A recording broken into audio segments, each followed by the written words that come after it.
जय हिंद प्यारे साथियों। आज बात करने वाले हैं Delhi police head constable ministerial की न्यू वैकेंसी के बारे में। तो बहुत सारे लोगों के कमेंट एंड मैसेज आ रहे थे कि मैं आप सभी को इसके बारे में एक डिटेल वीडियो बनाऊं और आप सभी को पूरी जानकारी दूं। तो इस वीडियो में पूरी जानकारी आप सभी को देने वाला हूं कि कब से आपकी एज काउंट की जाएगी, कौन कौन इसके लिए एलिजिबल रहेगा, इसका सिलेबस क्या है, इसका फिजिकल क्या है, सिलेक्शन किस बेसिस पे होता है, पूरी जानकारी इस वीडियो में आप सभी को मिलेगी। तो वीडियो को लास्ट तक जरूर देखें ताकि आप सभी को पूरी जानकारी समझ में आए। वीडियो अच्छी लगे तो वीडियो को लाइक शेयर करके चैनल को सब्सक्राइब कर लीजिएगा ताकि इन फ्यूचर आने वाली हर एक अपडेट रेगुलर आप सभी को मिलती रहे।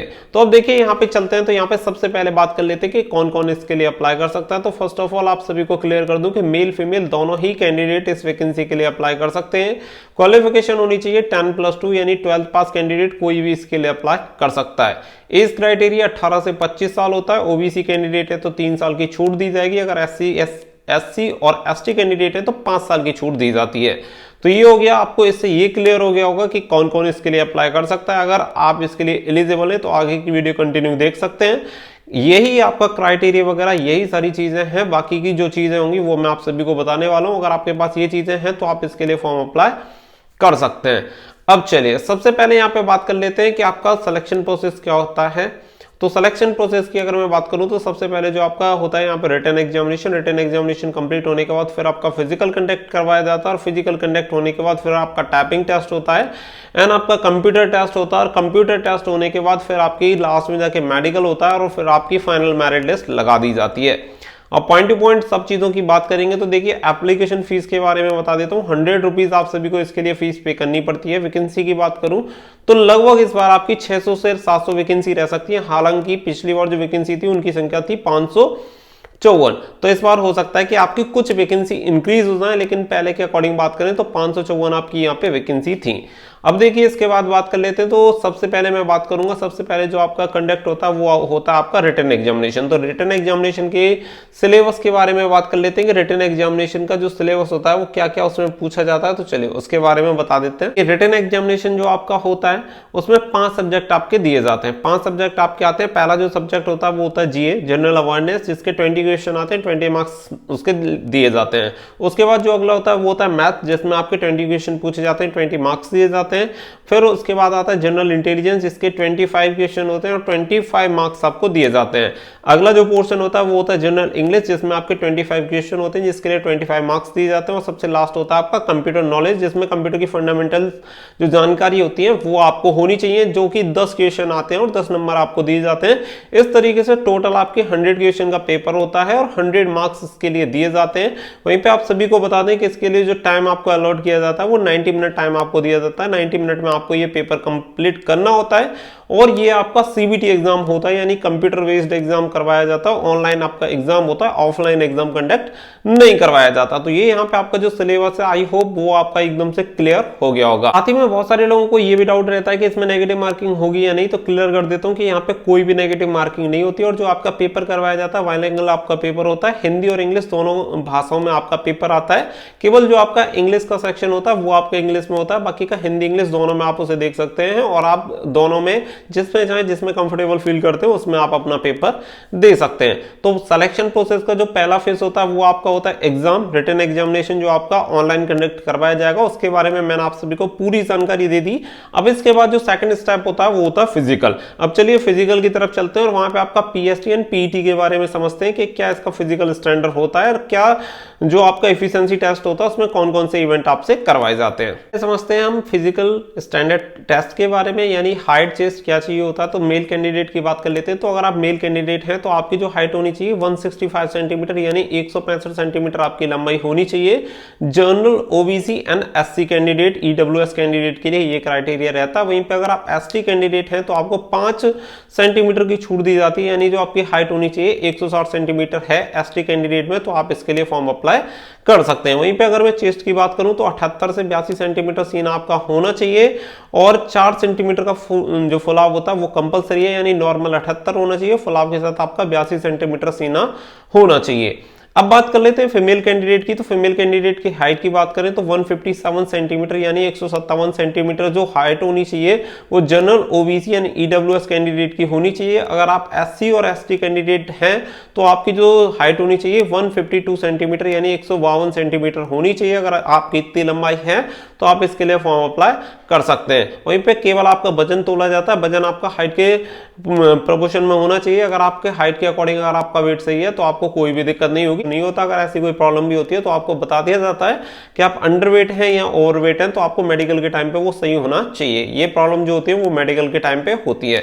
तो ये आपका फिजिकल स्टैंडर्ड टेस्ट हो गया। फिजिकल स्टैंडर्ड टेस्ट के बाद जो आता है वो आता है फिजिकली एफिशिएंसी टेस्ट, जिसमें आपका रनिंग वगैरह हाई जंप लॉन्ग जंप करवाई जाती है। तो चलिए उसके बारे में समझ लेते हैं कि मेल एंड फीमेल का क्या क्या होता है। यहाँ पे एक चीज मैं आपको क्लियर कर दूं कि Delhi police head constable ministerial में जो आपका फिजिकल होता है वो फिजिकल होता है आपका एज क्राइटेरिया का अकॉर्डिंग। जितनी जो एज कैटेगरी में आएगा उसी एज कैटेगरी के अकॉर्डिंग आपको जो उम्र के अकॉर्डिंग आपको छूट दी जाती है। तो उसी के अकॉर्डिंग आपका टाइम डिसाइड किया जाता है कि कितना आपको कितनी रनिंग कितने टाइम में करनी होगी और कितने हाई जंप कितने लॉन्ग जंप। अगर आपकी एज 30 साल तक है तो आपको जो 1600 मीटर की रनिंग होगी वो 7 मिनट में कंप्लीट करनी होगी। वहीं पे अगर मैं बात करूं लॉन्ग जंप की तो 12.5 फीट आपको लॉन्ग जंप करनी पड़ेगी और जो हाई जंप रहेगी वो 3.5 फीट आपको हाई जंप करनी होती है।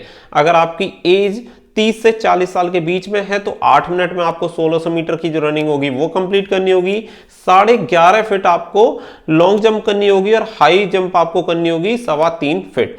इसके बाद जो बात आती है वो आती है एवो 40 ईयर। अगर एवो 40 ईयर कोई कैंडिडेट है तो उसे 9 मिनट में 1600 मीटर की रनिंग कंप्लीट करनी होती है। 10.5 फीट जो होती है लॉन्ग जंप करनी होती है और वहीं पे 3 फीट जो होती है हाई जंप करनी होती है। तो ये जो क्राइटेरिया है वो मेल कैंडिडेट के लिए मैंने आपको बता दिया। अब चलते हैं फीमेल कैंडिडेट की तरफ।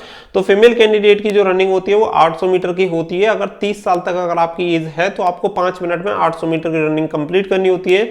लॉन्ग जंप आपको 9 फीट कंप्लीट करनी पड़ेगी। वहीं पे हाई जंप जो आपकी रहेगी वो 3 फीट आपको कंप्लीट करनी होगी। अगर आपकी एज 30 से 40 ईयर के बीच में है तो आपका जो रनिंग टाइम रहेगा वो 6 मिनट रहता है 800 मीटर के लिए। वहीं पे अगर लॉन्ग जंप की मैं बात करूं तो आपको 8 फीट लॉन्ग जंप करनी होती है। हाई जंप आपको 2.5 फीट आपको हाई जंप करनी होती है। वहीं पे अगर आपकी उम्र 40 साल से ऊपर है तो 7 मिनट का समय आपको दिया जाता है 1600 मीटर रनिंग करने के लिए। लॉन्ग जंप आपको 7 फीट करनी होती है।